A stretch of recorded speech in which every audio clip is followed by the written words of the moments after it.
We ready, guys. I got my bang. We ready. He has an infinite 8 gates. We are reacting to the one of the goats of Naruto content. Extremely underrated. Extremely knowledgeable and intelligent. So could Sherlock Holmes solve the case? He's been streaming for a while, by the way, but if you look at the lore, but we're gonna check it out and we're gonna watch it. Scales above almost any peak human intelligence. Right? He has damn near infinite resources. He can absorb information at a much higher rate than even peak humans in some universes, and he makes the most accurate of rational deductions very quickly. So I don't think Sherlock Holmes could solve it. I don't. Or Shikamaru. Someone asked me that too. Shikamaru wouldn't solve it either. What would you do if you were in Itachi's shoes when it came to killing his clan or the village? That's a great question. Now, my ideology is doing things for the greater good, right? So you gotta look at the numbers. Now, what Itachi did was remove his emotions from it, because his emotions obviously would lean towards protecting the clan and betraying the Leaf Village, because his family isn't the clan. His family is the facts. But he chose to go against the clan because of the numbers. Right? Yep. It caused a civil war. If I try to betray the Leaf, because there will be death on both sides. If I simply just trick the clan, then only deaths that will take place are within the clan. So I'd probably do the same thing. If I had no other choice, which from Itachi's perspective, he had no other choice. Yeah, he didn't have a choice. It's either kill his clan or prepare for war, where both sides will death from both sides will take place. Right? So the net good outweighs the net bad, and he put his emotions to the side. The only thing, the only caveat was Sasuke's guaranteed protection. Right? So he said, "I'll do it, but I'm not killing Sasuke." Because if Danzo would have refused, then he would have said, "Okay, I'm going to fight you then, because I'm not going to let Sasuke die." Right? So, simply put, I would have done the same thing and gone about it the same way. And go to Obito for help and realize that what I'm doing is resulting in the most net good. It's the most net good, the most good you could do with the two choices that you have to consider. So, let's see. Walmart or Target? Walmart for affordability, Target for quality. How about that? How do you think the fight against Jubito would go if Sasuke could use a perfect Susanoo? You could argue that power scaling wise, a perfect Susanoo has higher tangible traits than the Susanoo that he had, which was imperfect. Then you can make an argument that the Sage attacks that they were using against Jubito when him and Naruto working in conjunction would work even better, because theoretically it would have a higher AP, because a perfect Susanoo is being blended with Kurama, not an imperfect one. So if anything, they would have more success against Jubito, and maybe Talk no Jutsu wouldn't even be required. So that's what I think would happen. How strong would Edo Shishui be with infinite Kodo? Oh Jesus! Essentially, Kabuto would solo the alliance. Yeah. He would use Kodo on Naruto. He would use Kodo on Kakashi, Tsunade, the 5 Kage. Everyone's fucked. So, everyone's fucked. Are there any Naruto mysteries or theories out there? If so, what are some? Maybe Sakumo's potential. There's a lot of mysteries. Sakumo's potential. The Otsutsuki God, which is starting to finally be revealed. There's several things. Itachi versus Pain, Itachi. Unless it's sick Itachi, then I lean towards Pain. Prime Itachi beats Pain and or Nagato. Not and or, I should say or Nagato. And if sick Itachi loses to Pain, and more than likely loses to Nagato in his prime.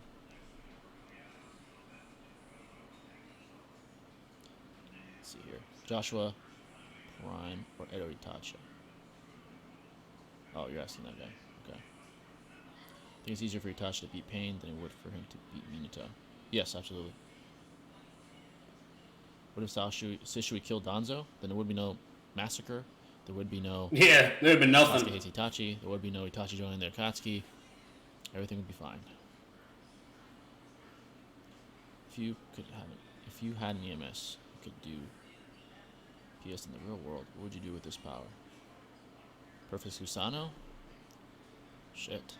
Well, theoretically, I could stop wars single-handedly. Yeah. Since my durability would scale above any nuclear weapon. Theoretically, if I have a perfect Susanoo that's on the level of like a Madara, then shit, I could stop wars and end wars single-handedly. Be a superhero. So What's going on, Nishikesh? Thanks for coming in, brother. How intelligent do you think Danzo is? Pretty intelligent, pretty deceptive and manipulating. Is smart enough to outsmart and coerce fucking dumbass heroes into doing what he wanted. So, give him props for that. Could Kurama break Naruto out of Kodo? I don't know. Because it's so subtle that theoretically Kurama might not even be aware of it. It's a very subtle one that you're not even aware of unless the user allows you to be. Prime Danzo versus Old Man Hiruzen. Prime Danzo versus Old Man Hiruzen. You have to quantify how relative Danzo and Hiruzen were. It seems like they were rivals and competitive. So if you presuppose the gap was close enough, then Prime Danzo probably beats Old Man Hiruzen, who's withered and rusty. Would you rather have Uchiha powers in real life or Spider-Man powers? As far as utility, right? If I'm in the real world where the system's the same, Uchiha powers only help you with fucking fighting. I'm not gonna be fighting in the real world and fighting shinobi, so Spider-Man powers. Oh shit. Alexa with $50. Appreciate it, Alexa. I'm playing the soundboard thing right now, it's lagging, but I appreciate it. Appreciate it. I'll put it on the screen. And shout out to Alexa for being the only female that's ever had the guts to debate me, at least on camera or on a recording. On very controversial topics, by the way. She's been the only one that had the guts. The only one. Even though I dominated. But yeah. But thanks again. Thanks again, Alexa. Thank you for that donation. Alright, so let's put this on the screen. Let's see here. Where is it? Let's see here. Found it. There it is. There it is. Whoops, actually, no, that's the wrong one. There it is. Supporting the journey to success. Thank you. Imagine if Hiruzen had Minato's mindset. Danzo would never accomplish what he did. I'll tell you that. Are you on the Senjutsu side or the Uchiha side? If you're talking about ideology, then simply put Senjutsu, or Senju all the way. Ideology all the way. So. Forgot about that, she did. Yeah, she's debated me on several occasions. And I give her props for being consistent, to say the least. I give her props for that. Let's see. I'm definitely picking Kamui. It's always been my dream power. Either that or clones. Probably clones, in my opinion. Doesn't really look broke. Yeah, Alexa's a big baller. She's a goat. Do you think Cell, Saga, Piccolo could have actually been elevated to 17 at the same time if Cell didn't interfere? It seemed to be implied, from what I remember. So without Cell interference, possibly. Possibly.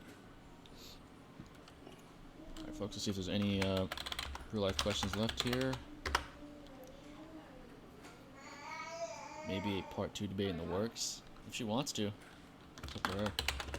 She's willing to go through that again. Alright. What do you think of modern-day actresses like Jennifer Lawrence, who said there wasn't any female action stars before her? Well, she's right. I mean, in the early 1900s, females weren't even present in the workforce until the World War era, right? Where females had to be in the workforce because men were out fighting in the World War. So there was lack of females in the labor force in general. I'd say Prime Danzo is much faster and capable of fighting Hiruzen in combat. Go to use shadow clones, whereas the third can't. Yeah, he'd be in his prime. And he was relative to a prime Hiruzen. They would definitely be above Old Man. Spider-Man versus Green Lantern definitely depends on the version. As far as mainstream, I would definitely go with the Green Lantern. He literally protects sectors of the universe. He is a galactic police officer that can protect large amounts of the universe at any given time. Mainstream Spider-Man best scales to what? Building level or something like that. He's getting absolutely clapped by Green Lantern. Theoretically, you could just throw Spider-Man in space and let him die due to lack of oxygen. We don't have to do anything. Let's see here. Green Lantern sweeps. What the fuck? Yeah, exactly. What are some qualities you need to call yourself a man? A great man? Because you can be a man and be a pussy. But a great man is a man that's constantly improving, right? Now, the reality is we're all bounded by our own subjective lenses. And a lot of people aren't aware of that or are willfully ignorant towards that fact, right? So the only way to become less bounded by your own subjective lens is to become aware of the world around you and to remove your emotions and acknowledge your inadequacies and limitations. So constant improvement is the most sure way to become a greater man. You know, so physically, financially, knowledge-wise, dating-wise, etc. There must be constant improvement, rigorously, if you want to maximize your greatness or your potential. So, simply put, improvement, humility, epistemic humility, and dedication is the best way to become a great man.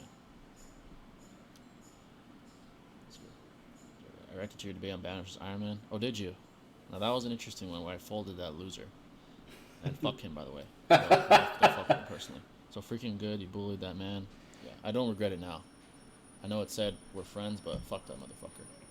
Personally. Any other recommendations for any videos to react to? To react to, if you want some interesting stuff. Speaking of Alexa, you should react to our most recent debate. If I'm analyzing my own performance, rhetorically that might have been my best performance recorded. I've had better rhetorical performances, not on camera or recorded, but against her, that was I would say my most elite rhetoric to date when it comes to debates. It was a controversial and kind of long debate, but if you want to react to something where I'm at the top of my game, that's one of them. Or react to the video where I did 3 debates in one. I debated adult soccer versus EMS Madara. And I also debated that loser that I debated in the Iron Man debate.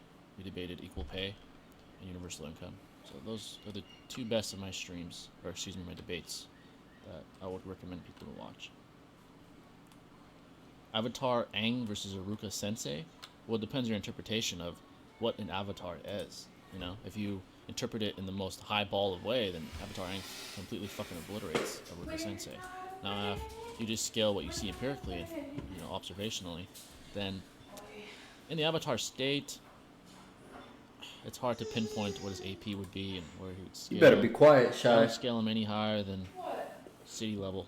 Hey, you see what I just dealt with, bro? Her saying her shit, bro? Level. Don't get a girlfriend, man. Don't do it. Island level. Don't do it. I don't think he gets to, like, country level. Empirically speaking, I've never seen anything of the I'm joking, by the way. So, fuck you. What'd you say to me? I still think it's Aruka. Aruka's not. You better watch your mouth. You better act like a bitch when I'm recording. Too much. So either interpretation of Aang beats Aruka. But if you bring another more high-tier Naruto characters, are going to be contentious. I'm sorry. Come back to YouTube, or is no English. I'm a cop. Is he forever stuck no English. in far-right spaces? It really depends on YouTube's Chanclata. policy as far as censorship. You know, that's what it depends on. So I do think that there's hope for freedom of speech, specifically because of Elon Musk. He is the light at the end of the tunnel that we never thought we'd see as far as freedom of speech. So if this continues and it starts to trickle down to other social media platforms, then we could see the return. You know, it's a battle that's being fought. It's the freedom of speech versus the dying of logic, the entity known as logic, dying by the hands of delusionally self-entitled, virtue-signaling dumbasses. So, simply put. How old was Itachi when he died? I believe he was late teens, early 20s, if I'm not mistaken. A hypothetical situation. The guy A has 80 AP, 20 speed, and 60 durability. Guy B has 20 AP, 80 speed, and 50 durability. Will the speed difference matter here? Okay, so one has superior speed by quite a bit, and the other has superior AP by quite a bit. So, person B has 4 times the speed of person A. That's a pretty significant gap. If we presuppose that that gap is sufficient enough to where guy A's synapses can't fire, then simply put, the 20 AP would eventually overwhelm the 60 durability. Right? Because you could theoretically claim that the durability, if we presuppose that these guys are not omnipresent or multiversal or something, that the durability will decrease from damage. Right? So it starts out at 60, But many 20 AP level attacks will eventually overwhelm Guy A, and he'll succumb to his injuries. So simply put, Guy B would win, and because of the speed, he would win.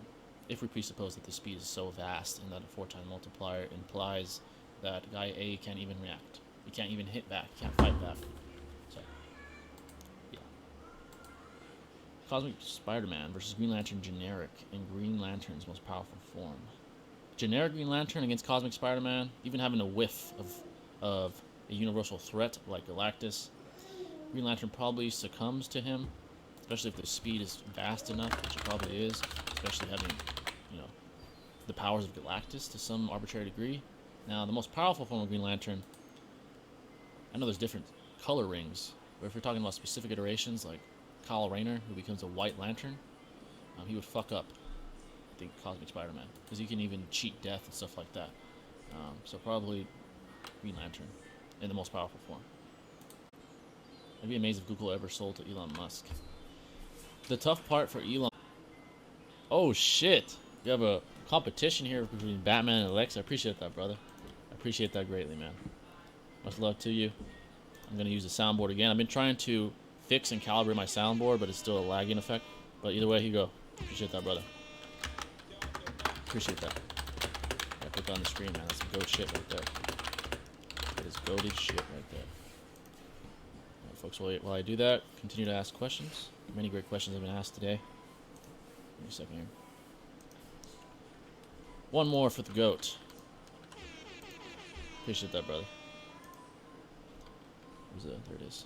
Give me a second as I put this on the screen, folks. You guys know how it goes. You got some fucking goats in here today. Let's see here. How to use my credit card? Hey, you're a fucking goat, man. Appreciate that, man. I'll go back to the channel anyway. Appreciate that. Let's see here. Put it on the screen. Continue to ask questions, folks, while I do that. Continue the show here. There we go, found it. I ain't losing to her. Facts, man. Facts. Definitely not. Definitely not. By the way, folks, make sure to hit the like button if you haven't already. There's quite a bit of people in here compared to... I can't. Come on, guys. You know how I am. That ain't happening. Google, you get YouTube, right? That ain't happening. Greater. Elon and Larry Page are going to have to fight in the ring. Yeah, definitely. EMS Sasuke with the red lantern ring versus Casey and Naruto with the Power Stone. Jesus, that's quite the scenario. Who would win? And this is a perfect ring for Sasuke because he's already enraged and bloodlusted. So his rage would fuel his power. And then Naruto with the Power Stone. Let's look at the Power Stone real quick. Let's look at the exact specifications here. Now, Marvel Power Stone. Let's see what it exactly tells us here. Let's see. The ore containing the Power Stone. Let's go to Thanos. Okay. I want to see the exact powers here. Destruction. It's not Thanos. Okay, this is not what I'm trying to look for here. I want to learn more of the abilities. His capabilities. Okay. Let's see. The Power Stone grants its wielder tremendous energy, manipulation capabilities. Due to the amount of energy the Power Stone releases, it's the most destructive out of all the Infinity Stones in terms of raw power, like all Infinity Stones. The Constitution, excuse me, I skipped the line. The Power Stone is among the most powerful artifacts in the universe, with only beings of extraordinary constitution being able to use it, while less powerful beings would erupt in a violent explosion. So for the sake of discussion, let's assume that he can wield it, right? Naruto clearly doesn't scale to Thanos, but for the sake of the conversation, let's say that he can. The more powerful the being is, the longer it takes for the Power Stone to destroy. Okay. Let's see. Strong enough to destroy an entire planet, so bare minimum gives him large planet level AP. Stone's energy also enhances the user's strength. So what I would say is that, simply put, Naruto would start out much more powerful. Because I think the Red Lantern effects have some sort of gradual increase power up. So I think Naruto, fly out the gate, would be large planet level plus and would kill Sasuke. That's assuming they're bloodlusted, right? So I would lean towards Sasuke. Excuse me, Naruto. So I would lean towards Naruto. Could Deadpool kill the DC universe like it did in Marvel? Thoughts? This version of Deadpool, which seems to break the fourth fucking wall, probably could.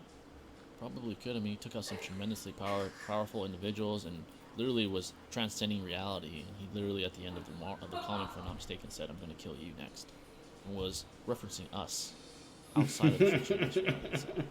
So he transcends reality. So probably, if it's in the mainstream universe. Right? So, what is your favorite social media platform? Depends on what the purpose is for. If it's for business, Instagram's a great one, and of course YouTube, which can be considered social media. Now, if it's women, Instagram's a good one. That's probably the best one to find women, whether it's recreational use only or serious relationship. That's a little harder. But Instagram for women purposes, and for fun, just where I'm just scrolling for fun. Maybe Twitter. There's always crazy shit happening. Instagram too. I'd like to see Blue using Mock to get a store and see what we can do. Absolutely. At that point, Sasuke hatred was towards the whole world too. Yep. I think it would be a badass battle. Absolutely. What do you think? Who do you think did the most work and enhanced the Leaf Village during the Hokage reigns? The most work? It's hard not to go with Hashirama, right? Because he set the precedent for the future. Now, the most work? Naruto has done, well, at his time as Hokage, I should say. Maybe he's not, because we're talking about his time as Hokage during the reigns. I would lean towards probably Hashirama, just by default, because he's the founder and had to establish the structure of the village itself. And everyone else just kind of followed his structure, you know, so he's the guy that catalyzed the village itself. Are you happy to see how much growth this January? Absolutely. You don't have to run away because I'm coming. Is the only constant that goes all the time. Yeah. Make that beat him for the tree shit. Cosmic Iron Man versus Cosmic Spider-Man. Cosmic Iron Man versus Cosmic Spider-Man. Iron Man just has more versatility. His suits. He's more intelligent. Alright. I'm back. Noel versus Batman who laughs at full power. Let's look up Noel real quick. I'm not very familiar with him.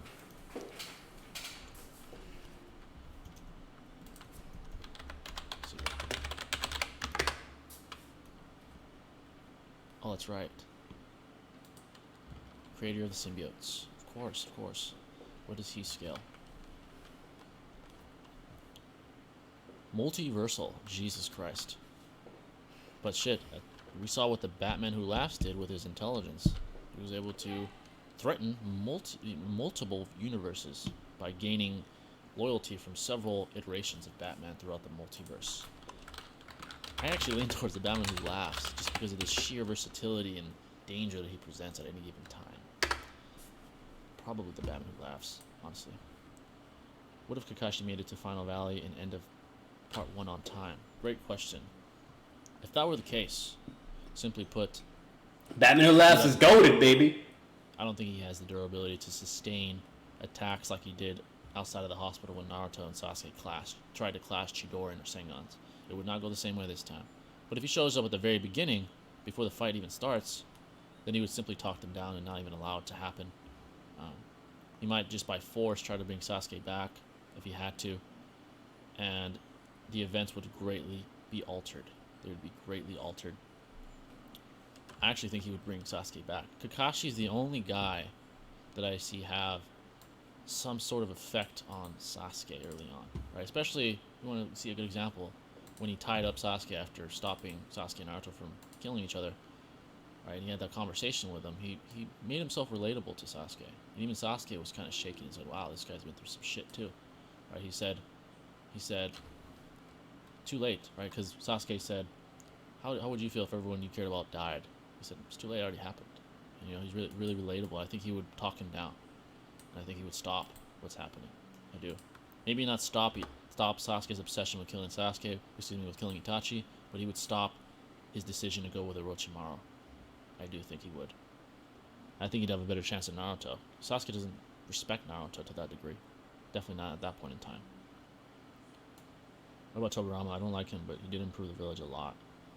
You could argue, and it depends on what ideology you favor. If you favor a more dictatorship and iron fist ideology, then you could argue Tobirama had more, had more work done because he did segregate the Uchiha, right? But I would argue that that was detrimental because it led to the Uchiha clan massacre and it led to inevitable resentment from the Uchiha clan as well. So as far as beneficial things done, I don't think Tobirama's up there. I think that his hatred clouded his judgment, and it caused eventual resentment and death within the village, right? So, you think gender-based disparities are harder to get rid of than racism? Gender-based disparities. Oh, shit! Alexa again? What in the hell's going on? Wow. Alexa's a big baller. Wow. Goated. It's a goddamn fucking bidding war taking place. Alright, let me put that on the screen. Thanks again, Alexa. Appreciate it. Alright, let me get that real quick, and I'll continue on. Keep clicking the wrong shit. My bad, folks. There we go. Put this on the screen real quickly. Goats must be acknowledged.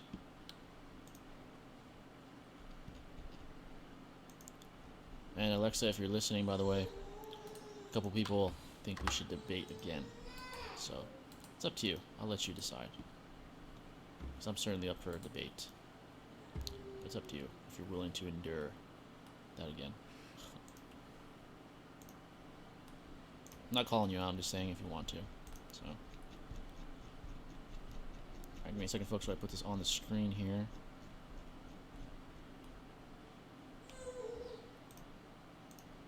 Let's see here. Where is the... There it is. Goats must be acknowledged, folks. Oh, right there. Let's continue on. Let's see here. Hashirama was a terrible Hokage who gave Telbeast away. That ensured lack of resentment and lack of hostility amongst the nation, so I think that was a good choice. Which is all he really did. In my opinion, Tobirama was the best Hokage before he made the Chunin exams in the academy to help keep children. That was a good thing he did, yes. But simply put, Hashirama ensured lack of hostility and danger. Because if he would have kept the Telbeast, that would essentially make Konoha a target for the rest of the shinobi world. And yes, while he's alive, they won't fuck with him. But once he's dead, then they will start to go after the Telbeast. So he made the right choice. Round 3, or debate again? Interesting. Interesting. Well, if you're willing to do that, you can do it again. I know you're not familiar with anime, but we could debate something, if that's what you would like. Maybe on stream. Maybe on stream we could. Three-Head Madara with Reality Stone versus Sasuke with Adamantium Bones and Naruto with Green Lantern Ring. I think the Reality Stone, since it warps reality, would easily take out Sasuke. You could just change reality and make Sasuke's bones feathers and destroy him. As far as Naruto with the Green Lantern Ring, he has great will, so it'd be very difficult to take him out. He has Kyle Rayner levels of willpower, you know. But if Madara can constantly change reality, he might just overwhelm Naruto. You know, I think Madara would win. Nai Omnipotence, the Batman Who Laughs acquired the powers of Dr. Manhattan. That's right, he did. I forgot about that. Due to his brain being transplanted into the corpse of Bruce Wayne, who had said powers.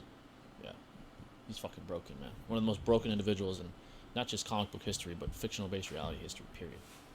So, you win. I need my money for Christmas. Yeah, it's Christmas season. Alexa. Deathstroke versus Avengers with prep time. Well, if they want to be thorough, you know, Thor could. Well, it depends on the continuity, but he can come in a certain version of, you know, as a certain version of himself, and probably disintegrate Deathstroke with one thunder attack, with one lightning attack. You know, but that's what if we assume that iteration of Thor. If it's just mainstream Avengers, Hulk would be the biggest problem for him. Is Hulk never gets weaker. The stronger he gets, the madder he gets. And it never ends unless you can theoretically calm him down somehow. Or stop him before he gets going. So I lean towards the Avengers, especially with prep time. Uzumaki was so cool. Wish we got more info about them and saw more of them. Absolutely, that's one of the most mysterious and, I guess, thought about clans, right? Definitely the Uzumaki clan. I mean, the main characters in Uzumaki. Yeah. So, simply put. Alright. I believe I've answered all the pre-live stream questions, so folks, it's up to you guys to continue asking questions. I'm going to stick around longer because there's some GOATED donations here today, so I'm going to stay longer. We're probably going to reach the 3-hour mark today, as long as questions are still asked. So I appreciate all the donations. You guys are GOATs. All new members, you guys are GOATED as well. And to incentivize you, I've reacted to a Noodles debate. I'll say his name once on my members only section. So if you want to see that, become a member, and you'll see uncensored shit. You'll see raw shit there. So. And also good propositional calculus, because I try to get very in depth when dissecting debate arguments there. So how broken the villains would be if the war Itachi was actually evil and joined modern Obito. Essentially, the reanimation jutsu would never be undone, and everyone would die. If Itachi was evil and never stopped the reanimation jutsu, then everyone would be fucked. That'd be the end. 3 Uchihas versus the world. That might just be enough for the Uchiha to win. Doomsday versus Hulk. Shit, that's a good one. Because Doomsday has a similar trait to Hulk, where he just continues to evolve. And literally, mid-fight, right, while he gets hit with something and gets damaged, literally his body adapts in real time to make sure that doesn't happen again. That's fucking absurd, right? Early on, I would say Doomsday would be farly superior to Hulk. Vastly, right? Because he's like a Superman level threat. That's why he's Superman's nemesis, or one of his greatest nemesis and opponents. So, Hulk would get his ass fucking thrashed early on. And if he can survive the onslaught, hypothetically, eventually he'd start to catch up. But it would be very interesting to see how that would go down. It would be very interesting to see how that will go down. Theoretically, if Doomsday's not completely machine-like, he would throw Hulk into space early on. And if it's not a certain iteration, Hulk would die due to lack of oxygen. Unless I'm incorrect, and even mainstream versions of Hulk can survive in the vacuum of space. Depends. Besides that, I would lean towards Hulk. It's very tough to tell. That's a very, very tough one. I'd have to see the very specific iterations of each character to really make a decision. You know. Your thoughts about the coming Avatar movie? The very first Avatar is extremely influential in the media industry. One of the highest grossing films of all time. James Cameron's talents were on full display, right? I do think they're going to try to bounce off of that. It's very tough to replicate that kind of success unless you're Marvel, so it's been so long, but there is mystery, there is intrigue as to what will take place next. I think it will do very well at the box office, but it depends on how good the narrative is. So if the narrative is good, it's going to blow up. It'll probably go over $1 billion at the box office. And if the narrative is poor, it's going to have a very, very good opening weekend because of the sheer suspense and thrill to see the movie. But as soon as people start saying, oh, this shit was ass, no one's going to go see it, and the box office success is going to not be very good. Depends on how good the narrative is, which I have no idea how it's going to be. I have no idea where they're going to go with it at all. So, Sakura with the Violet Lantern Ring versus Kaguya. Violet Lantern Ring, I forgot what's the power for that. Is it, I don't need to see necessarily exactly what it was. Violet Lantern Ring. Let's see here. What does Violet Ring mean? True value, love. Oh, fuck. And she's a simp, too. Versus Kaguya. Her love for Sasuke would be Kaguya. That's so funny, dude. It's so true. If Sakura had the Lantern Ring of Violet, which is all about love, about how much you love someone, she'll just think of Sasuke of how much he loves him because she's a simp for him, and she'd destroy Kaguya. She would beat her ass, bro. That'd give her an unbelievable amount of power for her love that she has for Sasuke. So powerful, she'd one-shot Kaguya. At the end of the day, no matter what, I feel like it's like a woman thing. Women just love so much more deeper in comparison to men. If that makes sense. You give them a love ring, bro, that's just going to amplify them. They're unstoppable. Together. Chances are Team 7 would have never been assembled the same way without Kakashi present. Things would change drastically.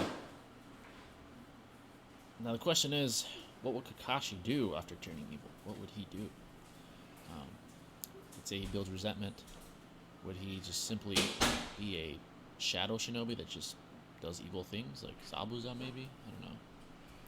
But if he finds Obito after he recovers due to Madara's intervention, they could end up working together and saying, fuck this world, Madara's right. We have to take away free will to ensure that things like this never happen again. So things would be drastically different. Naruto's development would be different. He'd have a different sensei altogether. So things would change drastically. And I would say the chances of Naruto's success would be greatly altered and decreased if Kakashi wasn't present as a good guy. So, let's see here. What if the Hyuga was the Nine-Tailed Cherokee? What if a Hyuga was? Yeah, like exactly. Like if Kakashi joins the Akatsuki, everyone's fucked. There is no counter to Obito. There is no other guy with the other Sharingan on the good side. That's not happening this time. They're fucked. Yeah, they're gonna die. So the world's gonna end, and Madara's gonna win. How much would that change? Okay. If a Hyuga was a Nine-Tailed Cherokee, who could use Kurama Chakra for rotation against the fist? Could he defeat Madara alive? Now, you have to presuppose whether or not Hyugas can even contain a full Nine-Tails inside of them. You need Uzumaki level of chakra to do that. Minato couldn't do it. He had to cut it in half because he literally couldn't contain all of Kurama within himself. So if we presuppose that they can, then we'd have an extremely powerful Hyuga, and obviously there would be top of the verse, just like Naruto was. It'd probably be Neji, right? Rationally. You think gender-based disparities are harder to get rid of than racism? Gender-based disparities, you mean like, I'm assuming you mean like sexism versus racism. Racism, I believe, is easier to get rid of, especially in our first world country, in our modern country, Western civilization. There's more conflict as far as sexism, because of the inevitable differences in genetic design. The feminism versus red pill debate, things of that nature. Racism in today's world is much easier to get rid of, to avoid. So I believe this movie won't blow up as big as it did on the first, as the first one did. Possibly, right? But we're already aware of how good the first one was.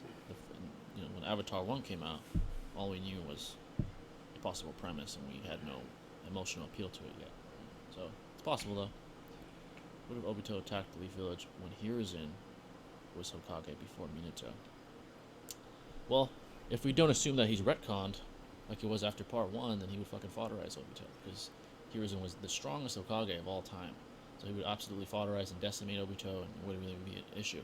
Now, if we presuppose that there is a retcon, then he would get Kamui'd, most likely. He'd get Kamui'd by Obito, who almost Kamui'd Minato, who's faster than Tobirama. Right, so it depends on which Prime Hiruzen you want to go with.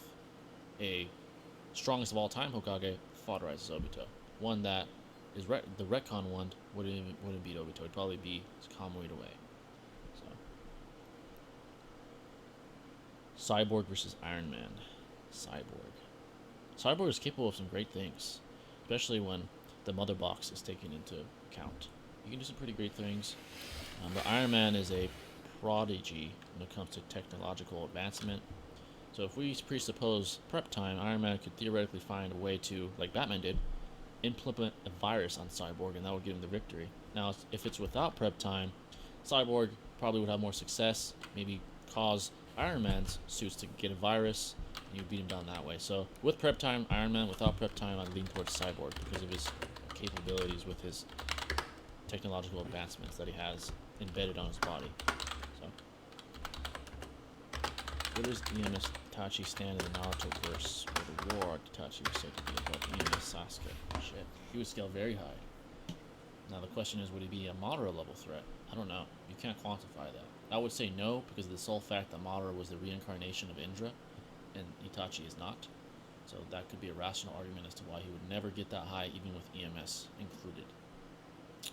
So simply put, I would say he would be somewhere in the range of maybe KC2 Naruto plus and Madara. He'd be in that range. So he'd scale very high. Very, very high, actually. But he wouldn't be Madara level, because he's not the reincarnation of Indra, like Naruto modern word. That's what I would say. God Emperor Doom versus Lucifer. Oh shit. Okay. So I've heard of God Emperor Doom. I'm not very familiar with him. Let's check it out. God Emperor Doom versus Wiki. Let's see here. God Emperor Doom.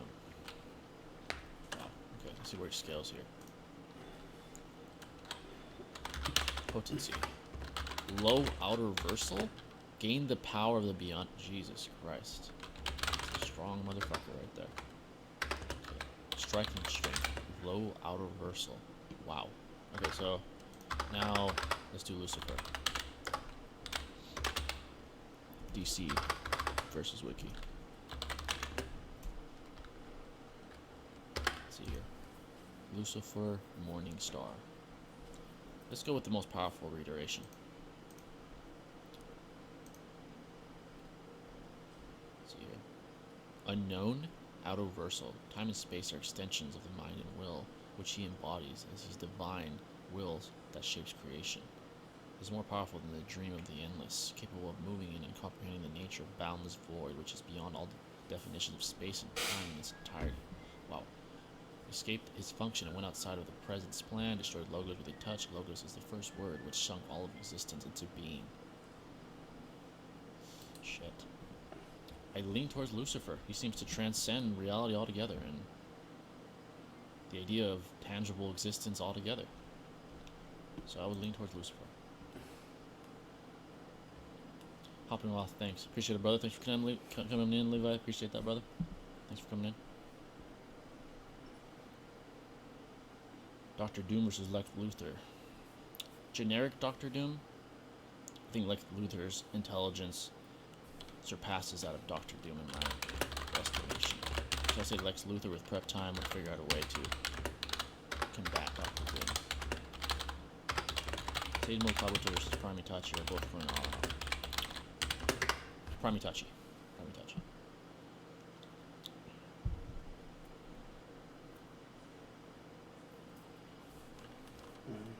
Take care, Levi. Black Panther versus Batman generic. Batman, he beats so many fucking people, even generic Batman. Fodderizes mostly everybody with prep time. Batman would figure out the chemical and physical properties of vibranium and genetically, synthetically engineer a counter to vibranium and essentially render it useless, and would fodderize Black Panther once he figures out how to negate the effects and power and amplifications of vibranium itself. Batman would literally rationally deduce how to do that. That's how fucking potent his intelligence is with prep time. Literally. He would negate the very powers of Black Panther themselves. Vibranium, in the fictional-based reality, can be presupposed to be a element within probably the fantasy-based periodic table of DC and Marvel.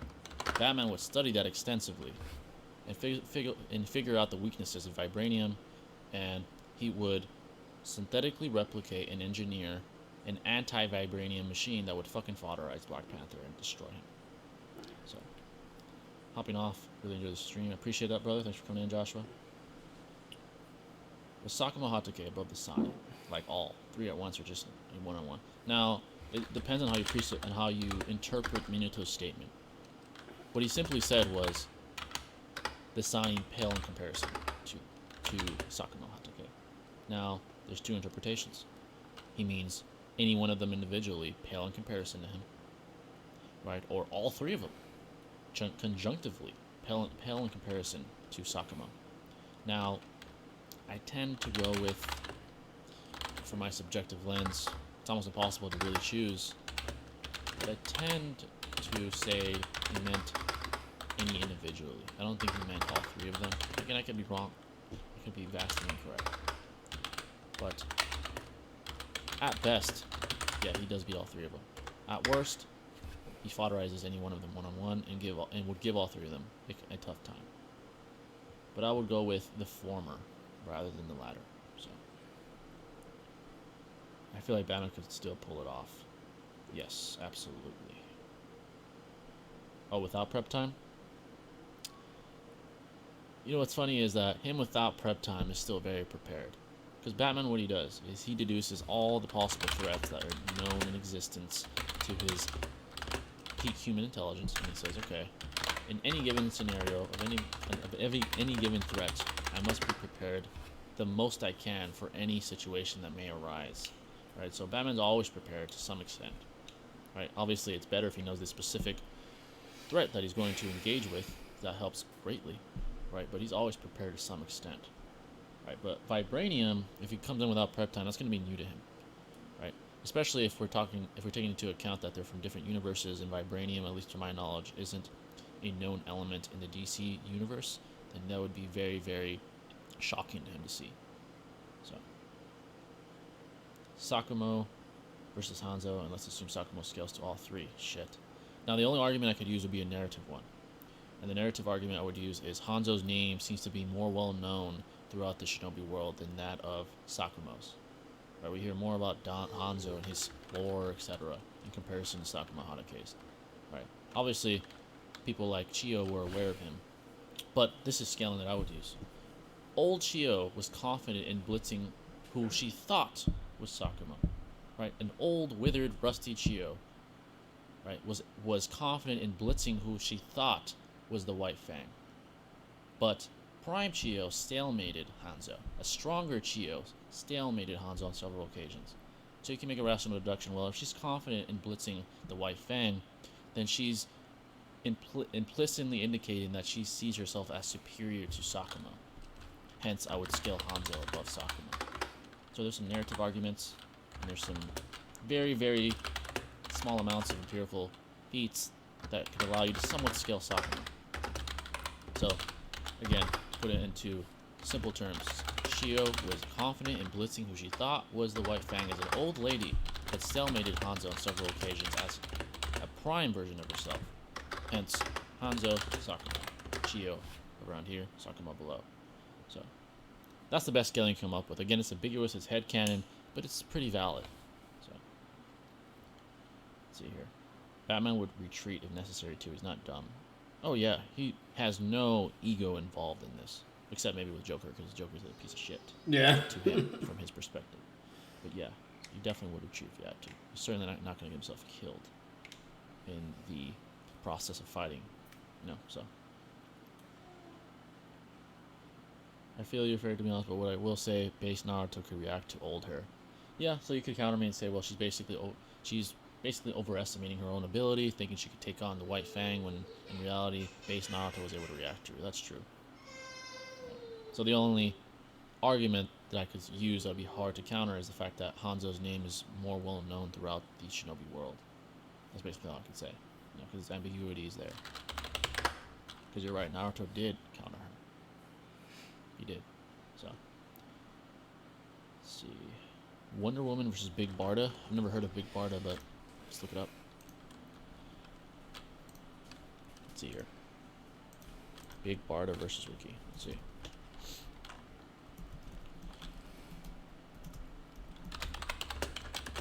Post-Crisis.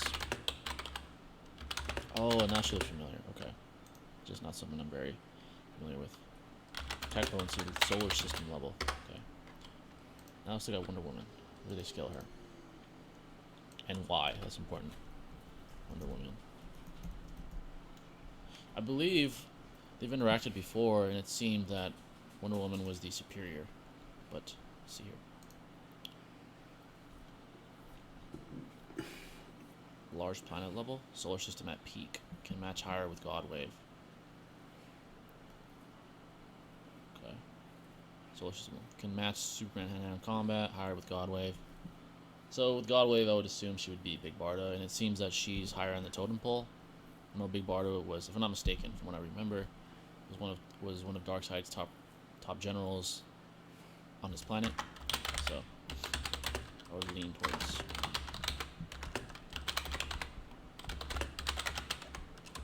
Goku versus Naruto, with equal stats, max abilities. Naruto would summon 5,000 Shadow Clones, and Goku would get overwhelmed and get his ass jumped. That's what would happen if you have equal stats.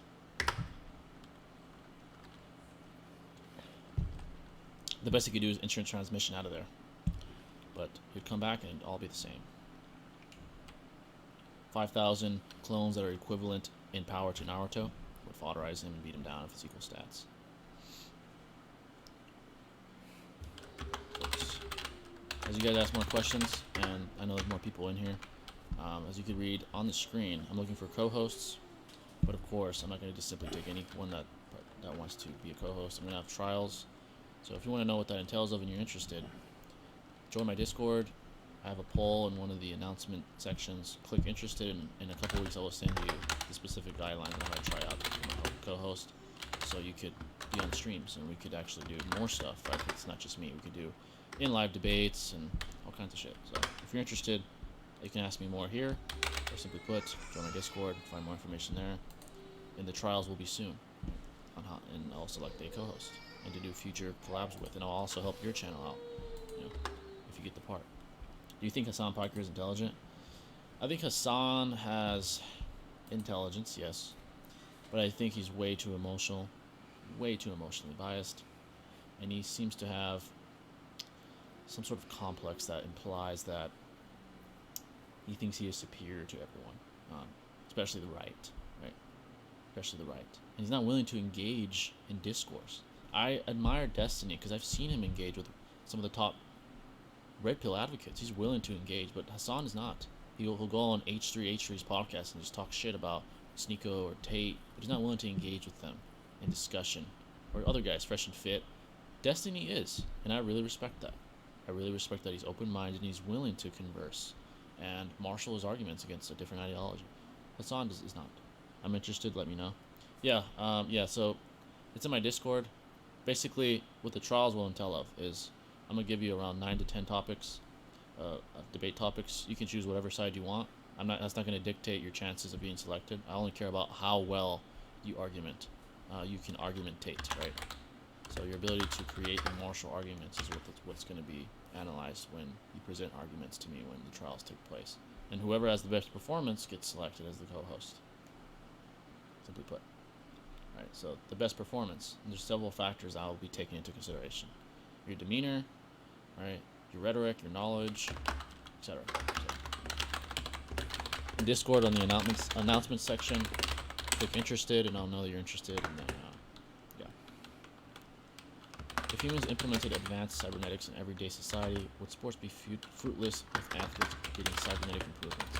Yeah, the intangible aspect of sports that we admire would die, right? Because the process known as improvement, the process known as starting from nothing and building yourself up in an organic way without outside intervention is something that is very noble and honored in society when it comes to sports. That's why we look up to athletes, guys that had to grind their way to become a top athletic star in our society, right? But that would die because, simply put, you can get cybernetic advancements and that would aid you in your athletic performance. So simply put, it would make sports much less interesting, much less. We might see more grandiose athletic achievements because we see guys that have super speed or whatever, but the intangible aspect known as reverement and heroism would die because the seriousness of what it takes to be an athlete would no longer be present because of mechanical intervention. So simply put, I hope that's not the case. Sports would die, essentially. Sports would die. It's the struggle that appeals to the masses. Obviously, the grandiose performances appeal to the masses. People dunking, people scoring touchdowns, people getting knocked out in boxing. But it's the journey to be able to do things like that is extremely revered as well. And that would no longer be the case with mechanics. Yeah, we'll try out for that, whatever it is. He gave like a kind of like a vague explanation, so but we'll bug it. I'll try it out, see what happens. Creates by all means. If I get it, word. If I don't, it is what it is. You know what I mean? That's his life. You know what I mean? You compete. Whoever's the better man gets it. Thriller, suspense, genre series recommendations. Thrillers. I'm not gonna lie, I've been really deep in Bleach, and as a matter of fact, for you guys wondering, I'm very close to finishing Bleach, anime-wise. I'm about 80% of the way through. I'm only watching canon. I'm not watching filler. I'm almost done. Right, and I will be able to actually get my takes on Bleach very soon. I need to learn more of the scaling, see more of what Aizen does, what Ichigo does towards the end of Bleach, and once I'm there, I'll be able to get my takes on Bleach as well. So I'm getting very close to that. I don't talk on it now because I don't know enough yet. It's been watching about the knowledge. You watched Jujutsu Kaisen yet? No, but that'll be the very next anime I'm going into as soon as I finish Bleach, which will happen very soon. Finally, after all the time, I'm nearly done. And I'm obviously going to start watching the most recent episode that have been put out. With Bruce, right? I believe it's Blood War. But as far as going back to what you're asking, any thriller suspense genre series. A good show, Ozark on Netflix, very good show. Narcos gives you a good in-depth analysis of what the cartel entails of, and the Colombian cartel back in the, I believe, the 80s or 90s. So Narcos or Narcos Mexico, either one is very good. What else? Those shows interest me personally the most. You've been out here a lot, huh? The struggles and oh, the pizza finally finished. It's been done. Oh, it has? Yes. I didn't hear you. We were talking. All versions were used to them both too. There's the vast well, like I know you were making pizza, but I didn't hear you said it was so done. What I do know, you so I'm gonna base on what I do said, know right now. oh, Obviously, awesome, that's you great. probably scale even higher than I know currently. Okay. Vasto Lourdes. And you're recording it too, versus so the yeah, Ninetales. I have The proof. stuff about Bleach, anime-wise, it's hard to scale these individuals, right? Okey-dokey. The most damage I've seen done to an immediate area of Love you land too. is I've seen what appears to be mountain level feats, maybe beyond that. Obviously, that's just my eye test. That's not necessarily what their AP is. That's what the damage that they've done. And furthermore, that doesn't prove that their AP only scales to mountain level, right? Theoretically, they could be punching someone with more than mountain level AP, right? So obviously, I'm not going to say that they scale to mountain level because I don't know enough yet. But from what I have seen of Vasto Lourdes and where they scale off of, like their ceiling and their abilities, especially. I would say now that it's possible that a powerful Vasto Lourdes would possibly beat the Ninetales. Possible. So, it's possible, but I'll be able to give a more accurate answer as soon as I finish Bleach. As soon as I do that, I'm going to start reading more canonical literature, actually reading, to learn what the canonical literature states about Vasto Lourdes and the Espada and Ichigo, and more about Bankais and their specific abilities and stuff like that. So. Pizza or tacos for the rest of your life? If I had to choose one, if I'm presupposing that I can choose different types of tacos or pizza within my lifetime, it just has to stick to those specific dishes, I would say tacos are more versatile, right? Because you can do all kinds of things with tacos. Probably tacos. I think Goten and Trunks without fusion could eventually surpass Beast Gohan and Black Frieza. If we presuppose that because there seems to be this notion, right, that if you're a hybrid, you have more potential than a full-blooded Saiyan, unless you're Broly, which is a specific case. He's the legendary Super Saiyan. But what seems to be the case is that hybrid Saiyans that are not full Saiyan seem to have more potential. Gohan, Goten, Trunks. So it's very interesting to me.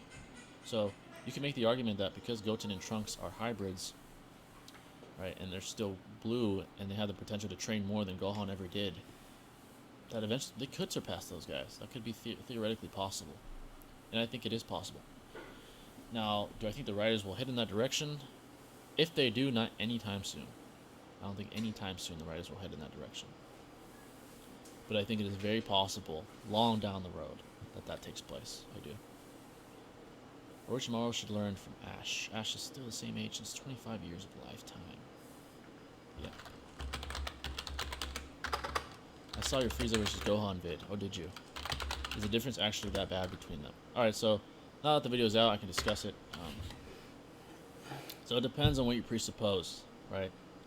If you presuppose that essentially the superhero movie takes place in the middle of the Granola arc, or possibly before that, then the gap between Gohan Beast and Black Frieza is vast, right? Because Goku mentioned the biggest threats to them, right, when they were training. He said, we have to surpass Jiren and Broly. They never mentioned Moro. They never mentioned Granola or Gas or any of these guys. They never mentioned them. Why wouldn't they? If they're the biggest threats that they faced, why wouldn't they mention these guys? Obviously, that's headcanon, but I think it's a really rational deduction to make. It's very rational. So, considering that, right, and considering that Vegeta and Goku were being implied to reach the next milestones in their development, Right? Vegeta was literally meditating, which implies in the future he will achieve Ultra Ego.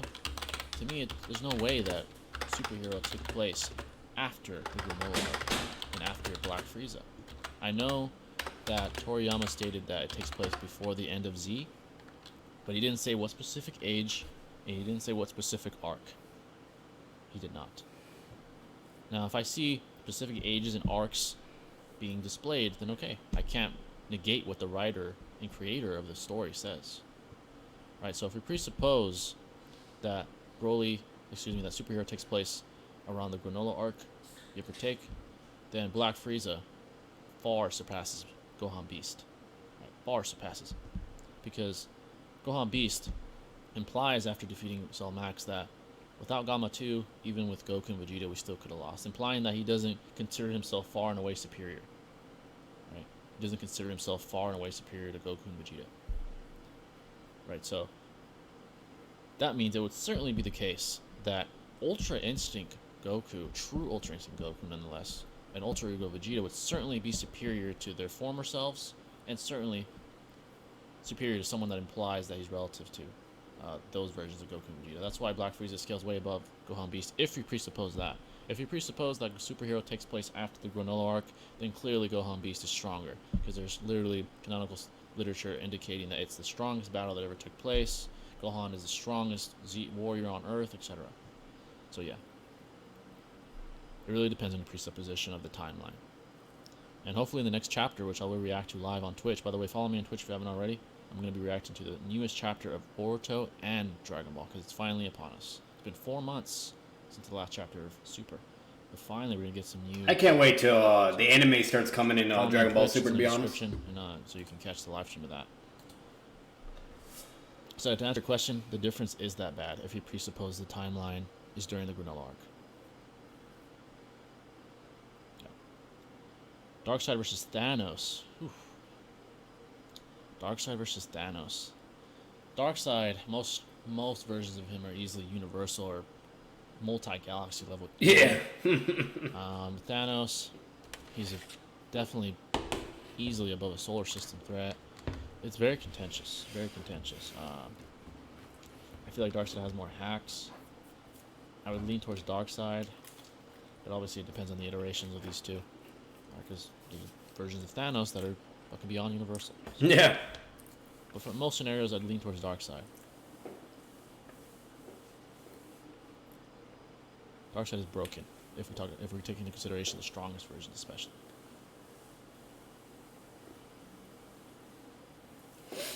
Even old Thanos, who killed everyone, would be annihilated by Darkseid in his dimension. In his dimension, especially, yes. I believe that it took place after the arc. Oh yeah, so if you believe that, then yeah, certainly Black Frieza is inferior to Gohan Beast. Yeah, that's the case. Because the fight he's in is literally stated to be the strongest battle of all time up until that point, which includes Black Frieza against Goku and Vegeta and Gas, right? So clearly he'd be stronger. So how high would you scale your Xenoverse OC?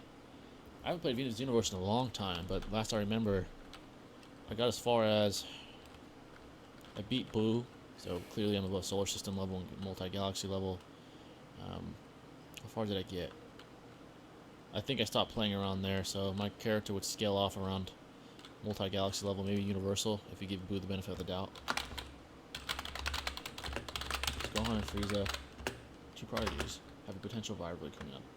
It would be this marketing that's been done, it's the perfect formula for that to be exactly the case. Perfect. You have Gohan Beast, you have Black Frieza, right? So if things are set up perfectly, that could certainly be the case, and it would honestly be a very amazing product, because we would have Gohan Beast defending the honor of Goku and Vegeta, defending their honor, saying, you guys got one-shotted. Frieza literally let you guys live because he consider you guys simply as fodder in comparison to him. I have a new form. They could create a beautiful narrative, and I think it would definitely spice things up greatly spice things up. I hope they do that, because I want to see that. And the vast majority, whether casual or hardcore, wants to see Gohan Beast versus Black Frieza. That has to take place sometime.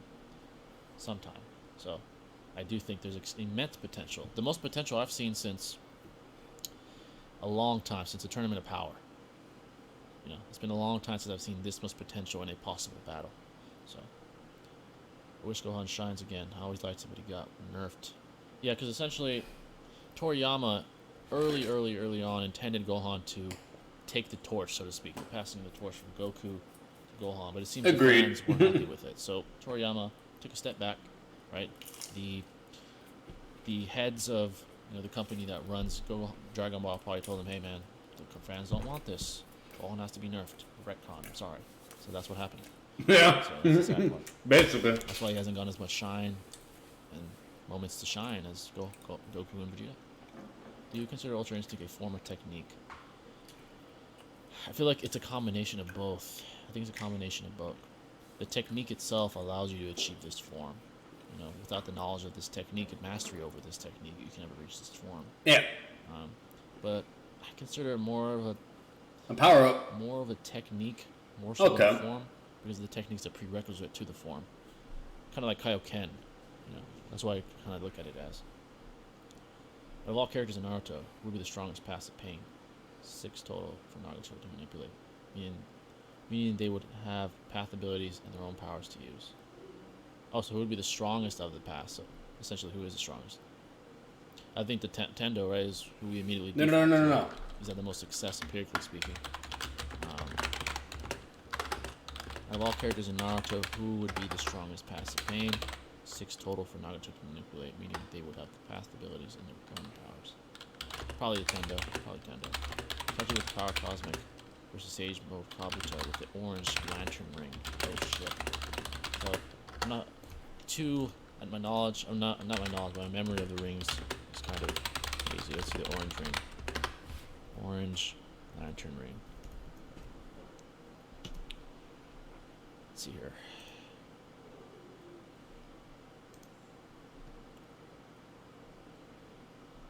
Orange ring here.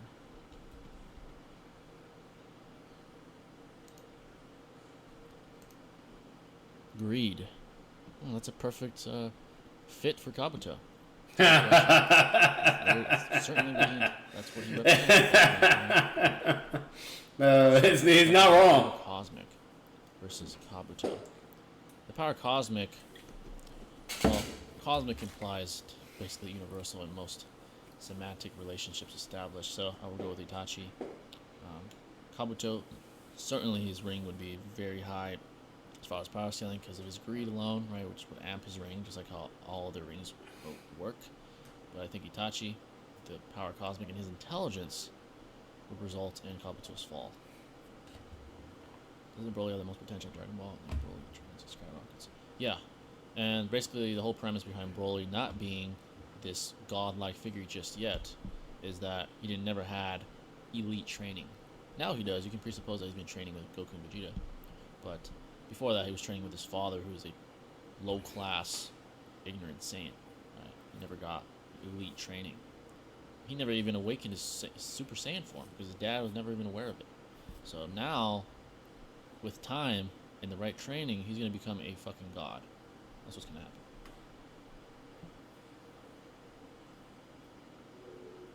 Broly, okay. Like, I believe it's Broly, Gohan, Frieza.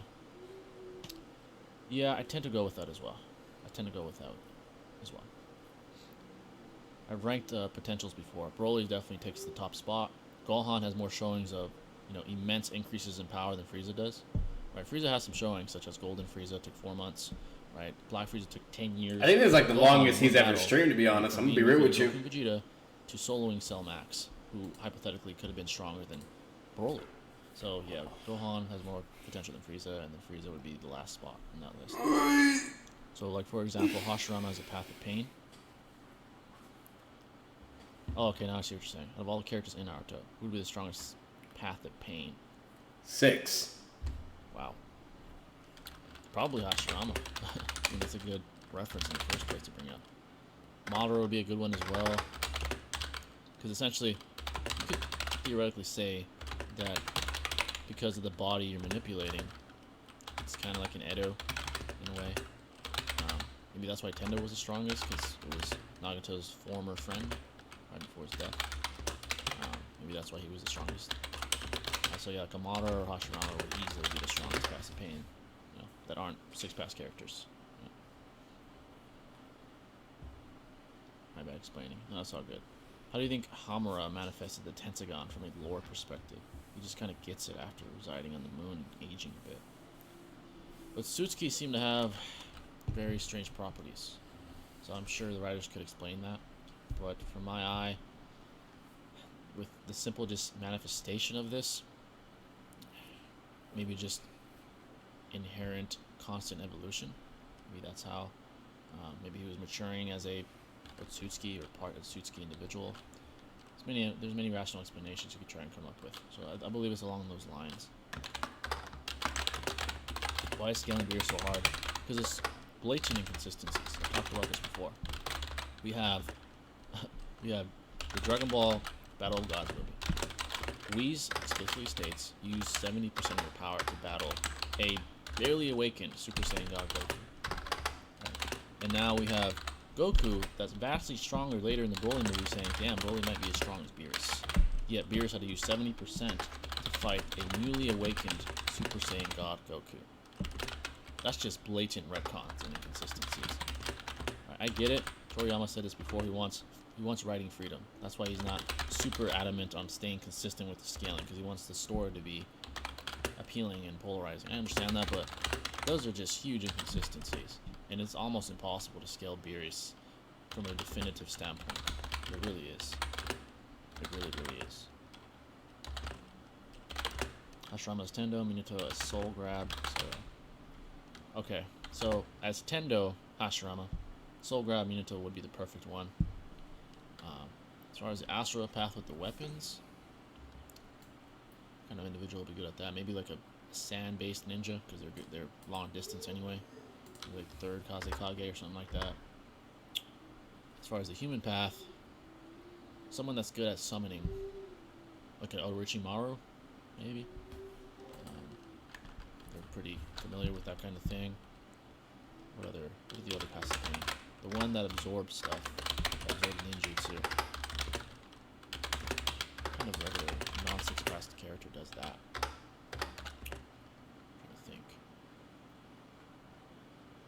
Maybe like an Aburame clan individual, because they use bugs anyway. Maybe they could even make the ability even more effective using the bugs themselves to absorb ninjutsu. Maybe an Aburame clan individual, like Chino. And then the final one I believe is the one that fixes people.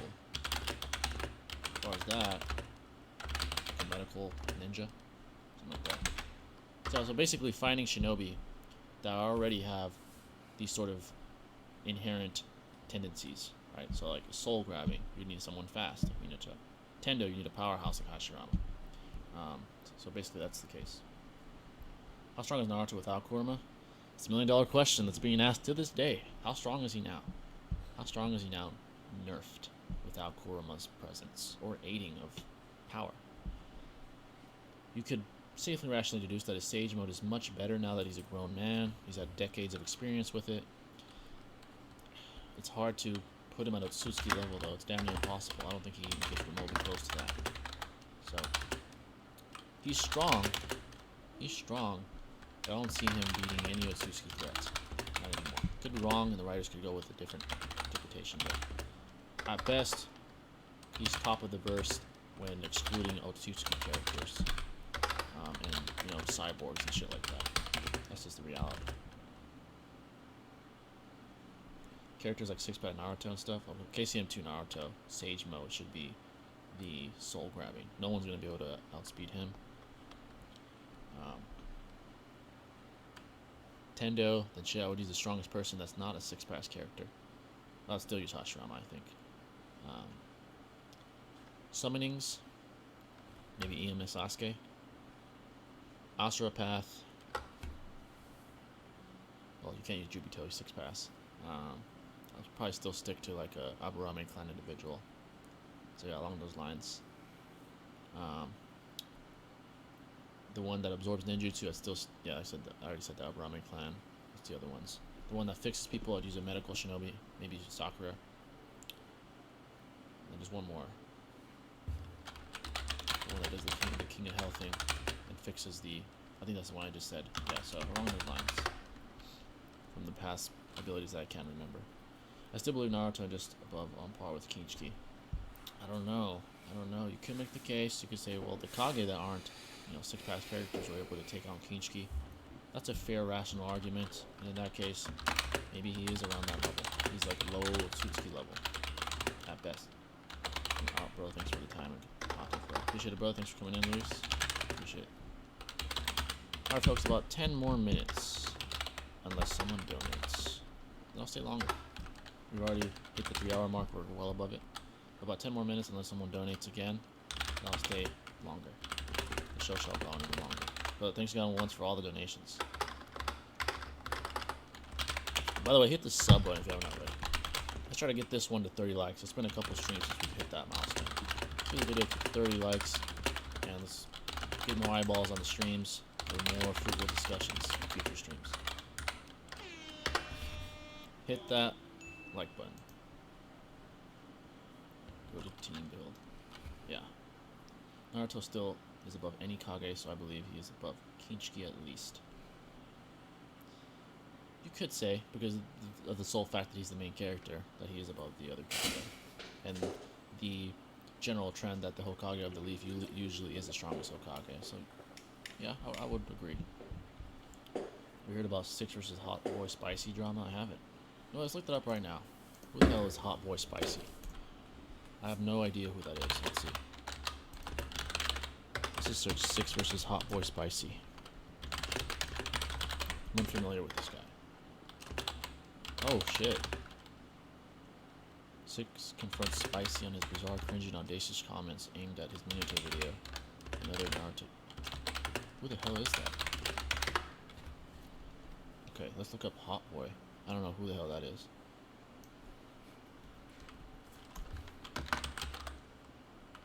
Okay.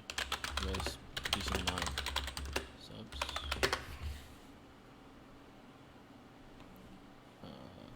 Where I'll eventually watch the video as to why this is. I don't even know where this shit came from. But I haven't heard about that beef though, no. Did they? Oh shit, you don't want to go against all 3 of them at once. They're gonna beat your ass down. Especially Seth. Seth is a rhetorical, elite individual. So, Hot Boy Spicy drama and 6 happened yesterday. 6 swag and Seth bullied him. Shit. You don't want to be on the end of that. Which is your favorite Naruto duo in versus battles or power scaling? Favorite duo? I mean, shit, it's hard not to go with Naruto and Sasuke. But if you really want to do overkill and you could use any duo, then I would use the most powerful individuals I can think of. Besides the Otsutsuki God, I would use like Ishiki and Baramo Naruto. No one's beating them. You know. For cross-verse matchups, I'd use the most absurdly powerful characters, like Ishiki and Baramo Naruto. I have it recorded. I definitely want to see that. I'm interested. It's been a minute since I've seen drama where they're involved.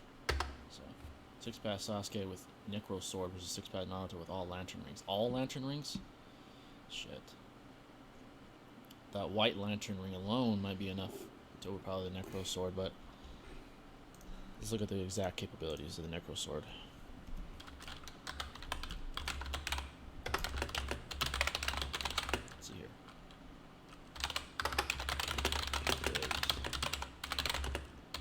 Versus, we want to see scaling. That's what I want to see.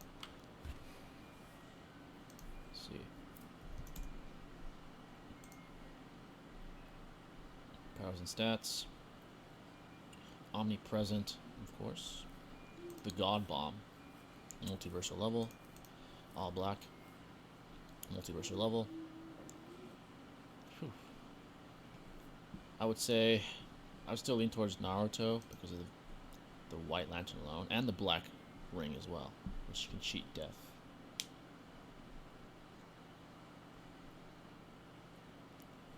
I'm talking about Naruto being a white lantern, yeah. Oh yeah, because if you take it hyper literally, yeah, that's the combination of all colors, right? Oh, power scalers. I thought you meant for power scaling, like probably Seth and Swag. Probably Seth and Swag. They're the most entertaining, and they're thorough. They bounce off each other really well. That's why I need to get my own co-host, so we have that sort of duality, that dichotomy, right? We can bounce off each other. That's why I'm looking for a co-host.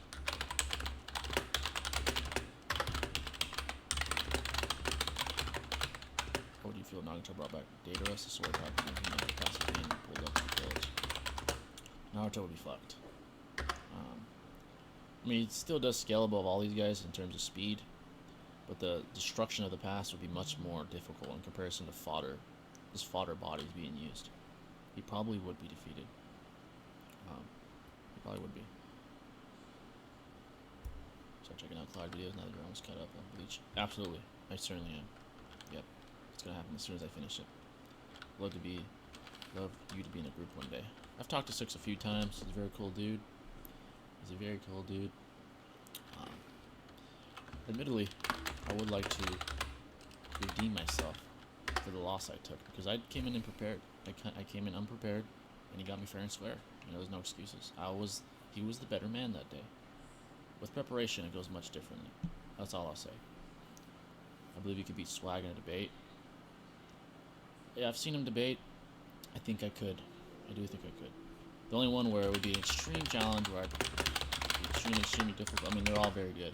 But Seth would be the most difficult, clearly. He is an elite debater. So.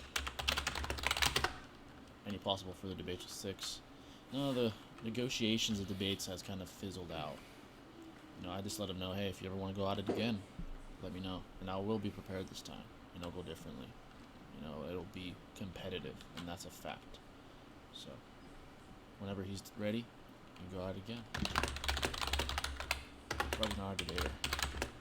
Yeah, and that's another reason why I'd have a pretty good advantage this time. Seth is very good. His adaptation and his rhetoric is elite. It's elite. So I'd have to look at every detail, every angle, every aspect in whatever we're talking about to have a chance. Especially if it's something he's knowledgeable on. The best chance is if we were to discuss an IRL topic. I think I'd have a really good shot. You got KC into Naruto. I had KC into Minato versus Hashirama. But I had no empirical evidence, prepared. He did, I didn't. So, he was the better man. Shit, I'm not making any excuses. He was better than me that day. I didn't have any empirical evidence. Why? Because I miscalculated and went in and overestimated my ability. So, empirical evidence triumphs over rationalism, You got me. But if we go again, it'd be different. It would be different.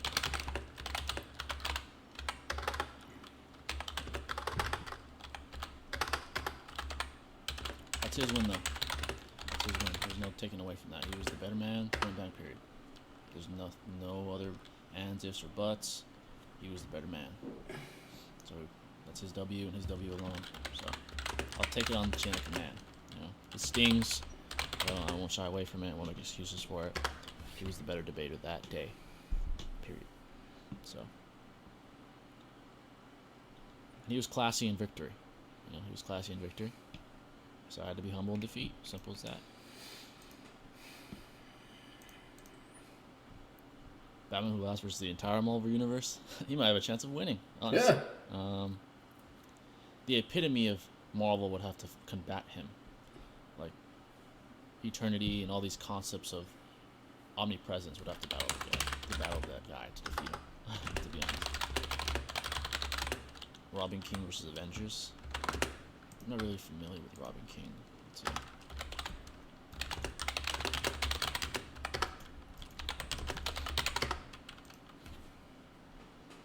Oh, cool version.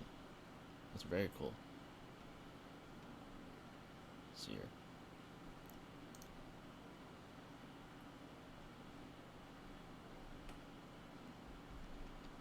Versus the Avengers. He kind of seems familiar. Actually, I think I might have seen this before. High intellect, superior strength, use of weapons, deception. Okay. Based off what I see here, I think Robin King would decimate the guy. Yeah. 6 is good, but I do strongly believe you could beat him prepared. I do too. I'm not gonna lie. 6 versus Gravity. I shot the 6 though, man. Batman is so lovable, absolutely. Robin King is goated. Yeah, he does look familiar now. Mangog versus Justice League. I know Mangog is broken. I do know that.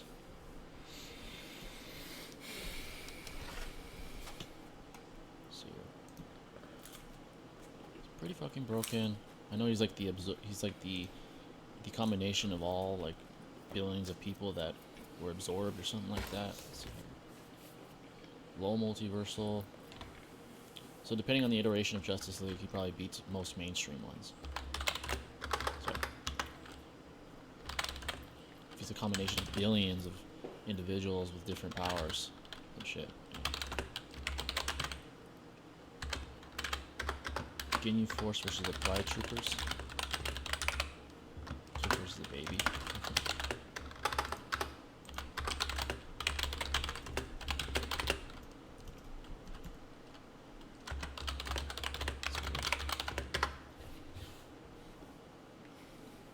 I think that one Pride Trooper alone, I mean, if you want to be overkill, it could be fucking Jiren. Would absolutely dog shit all over them. Are you familiar with SCP fandom? I've heard of the term and I've heard of the fandom, but I don't know much more than that.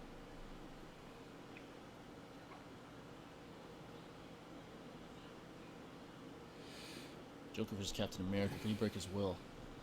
Captain America has the most pure morality. This is the way I look at it. Superman, right, is the epitome of morality and nobility. Batman, who's outsmarted 12th level intellects, concluded that Superman was unbreakable. And he told Joker, this is the one man you can't break. And what did Joker do? He broke him. He caused him to shift and make a 180 in his entire ideology. And that's what he did to a great like Superman. So honestly, I do think he could break Cap. I do. I do think he could break him, just shatter his morality and his moral compass and his sanity, to be honest. I do think he could. Joker has a very unique aspect where he can break damn near anyone. Anyone. Beyond fourth dimensional beings. He can manipulate beyond fourth dimensional beings. It's the epitome of malevolence and chaos. He's the antithesis of Batman. That's why he's the greatest villain in Batman's history. You know, as simple as that.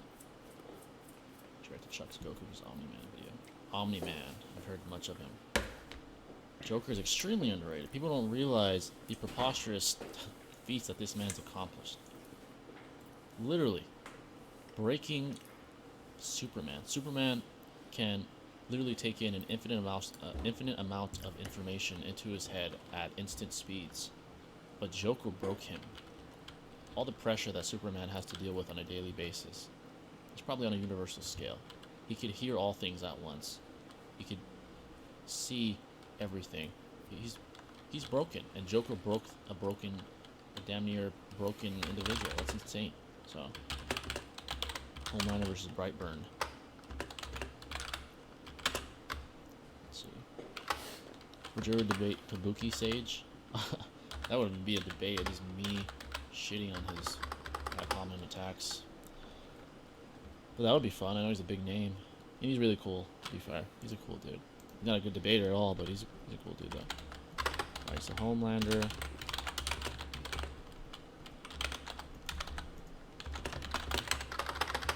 TV series. Huh? Oh, this show. I see. I haven't seen this show before. City Block level? But that's the TV show, right? Probably scales much higher if it's not the TV show. The comic, how about that? Probably scales much higher here. Attack potency.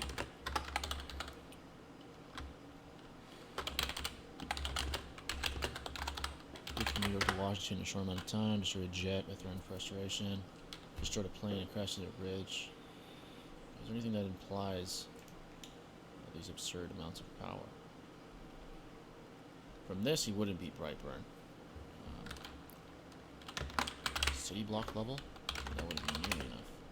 From what I know, at least. I'm not an expert in comic books, but underrated Joker becoming a Ghost Rider.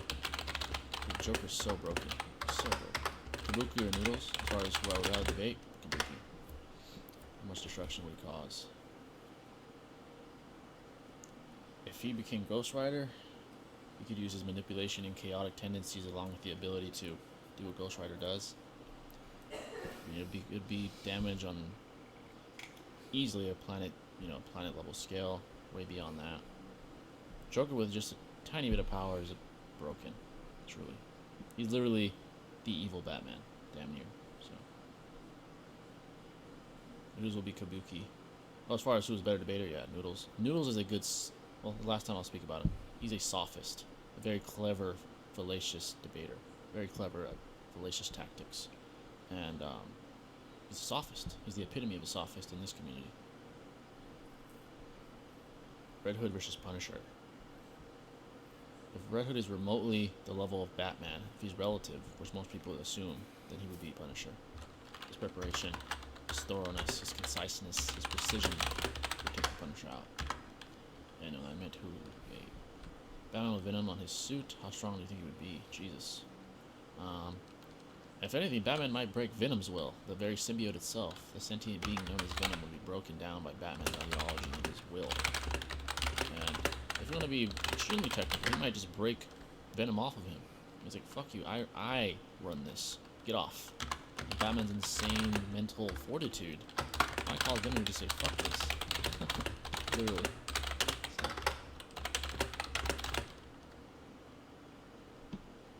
Batman's that mentally strong. So. But if he had the power and he learned how to work with it in a mutually exclusive way, in a mutually beneficial way, then the sky's the limit for the kid.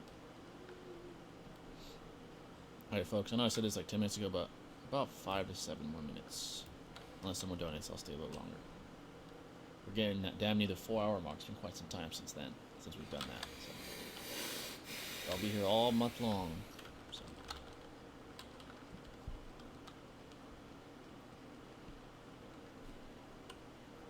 I don't know to figure out how to force him to the other side. Yeah, Batman. His preparation's so thorough that technically anything's possible. His preparation's so thorough that almost anything's possible.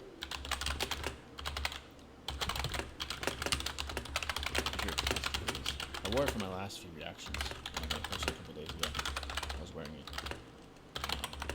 But I need to buy more because the last couple I had were not very good quality. It's hard to find good quality anime clothing. Still have one that's in pretty good condition. That's the one I used for the last reactions I did. So, alright folks, final questions. Unless someone donates, I'll stay longer. Thanks again for all the donations. You're fucking goats in this. Like Alexa, Batman, and all you guys are goats. And all the new members, and everyone that asks questions in general are goats. So I appreciate it.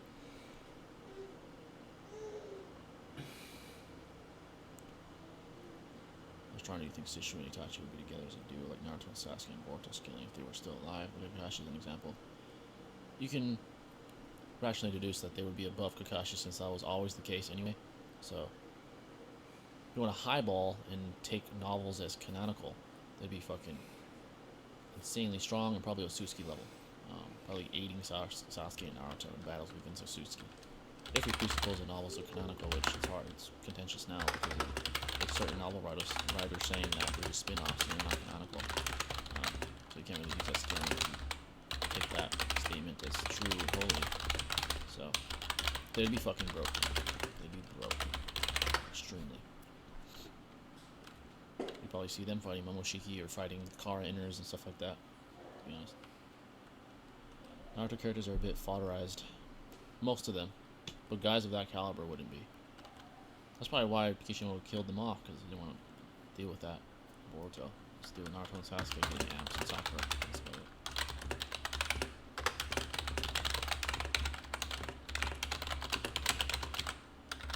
Imagine Shishu and Itachi together fighting Naruto and Sasuke would be fire.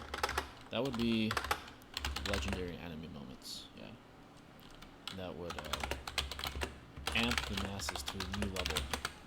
That is very rare to amp them to.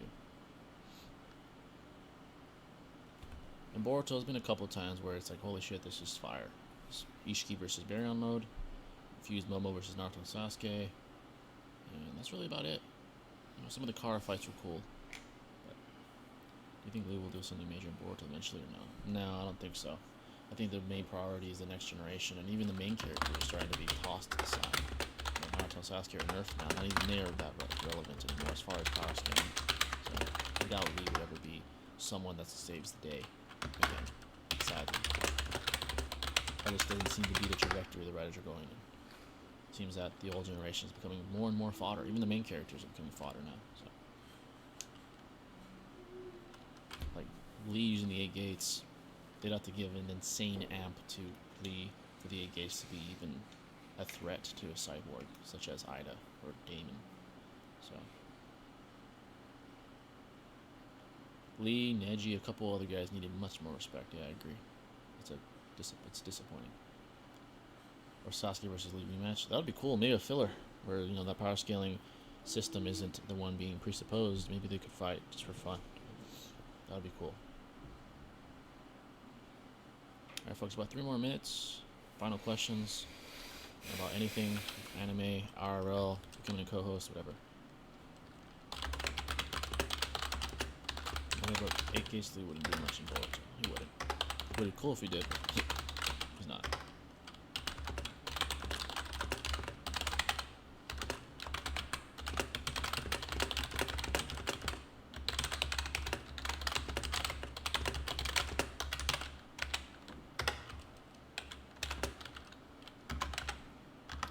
Folks, any final questions? Any final questions at all?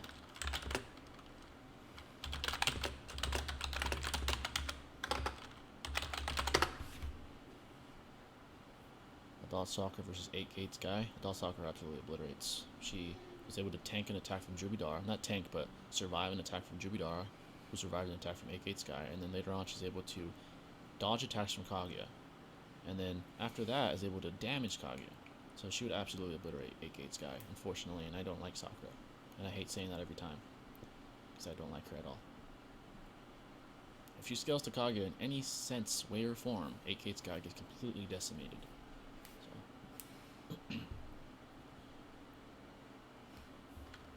If Nagato would have found out Obito's true intentions, they would have fought. Nagato wants to use him as a weapon. Obito for the dream plan. So, or mess Obito versus Pasapin and Konan. I think Obito's speed is what the problem would be for Nagato. He wouldn't be able to hit the guy. Right? He has trouble fighting Perfect Signal Naruto, who's vastly inferior in terms of speed to Obito. Obito, you can argue, is Minato levels of speed based off his performance as a teenager against Minato. You can argue that he's gotten even faster and stronger. So nothing was a threat to him until he saw KCM2. Nothing, or until he saw Edo Madora's body. So Nagato would fall to Obito. Obito's calm would just be too much. The speed would be too great.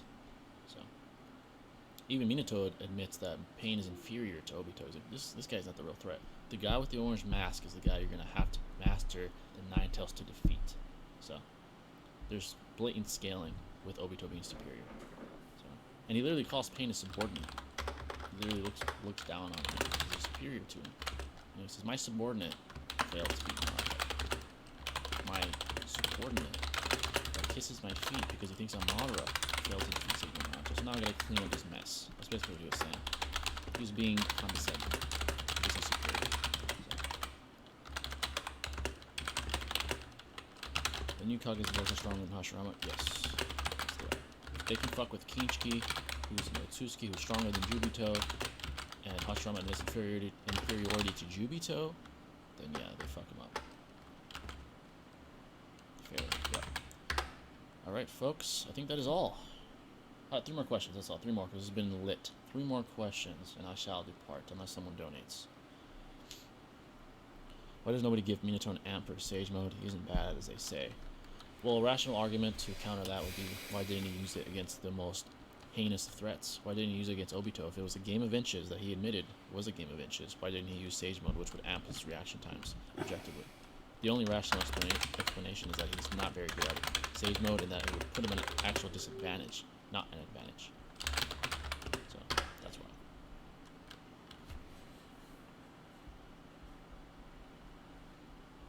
didn't. He told Naruto that they were going to the beast, but they were going to do something else entirely. Yeah, that's true. Nagato wasn't aware of that plan. Yeah, that's true. Alright, folks, 2 more questions. 2 more. Maybe he didn't get time to go into stage mode. Well, as an Edo, he did it instantaneously. So, he would have had time to do it. Smartest character in Naruto overall. Shikamaru. Book smarts. Battle strategies. I mean, he literally led his dad, and then later on him, are literally the guys that lead the charge as far as battle strategy. So, probably the Naruto in general and Shikamaru now.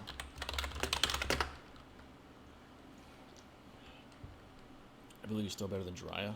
For the fact that he did it effortlessly, instantaneously, he probably is.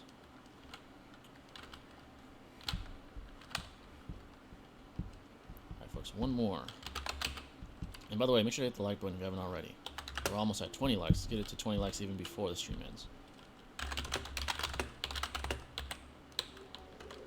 Make sure to hit the like button, folks. Damn near 4 hours. But this was goated. This was goated.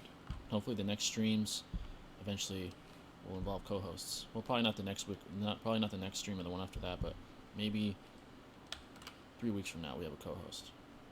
Or a month from now. Obviously, I'm going to select the best because I want to give you guys the best content possible. I'm going to select the best performance that I see. Okay, so when I do the trials for co-hosts, the very best performance I see is the guy I'm going to pick. He has the best arguments.